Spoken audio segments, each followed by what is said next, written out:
നീ ഇങ്ങനെ ചുമടെടുത്ത് ചാവേണ്ടവള്. നിന്നോട് എത്ര തവണ ഞാൻ പറഞ്ഞിട്ടുണ്ട് ഇതിനേക്കാൾ നല്ലൊരു ജോലി തരാമെന്ന്.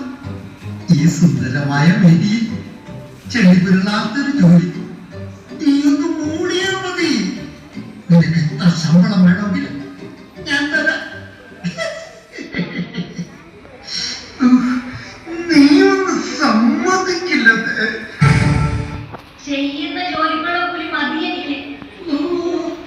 നീ എന്താ പെട്ടെ ഇങ്ങനെ മുടങ്ങാടിക്കുന്നേ? മുതലാളി വഴിയൊക്കെ മാറും. ഇത് വായിരിക്കുന്നത് കേൾക്കും. എങ്കിൽ ഞാനതൊന്ന് കേക്കട്ടെ. ഇവിടെ ജോലി ചെയ്യണമെങ്കിൽ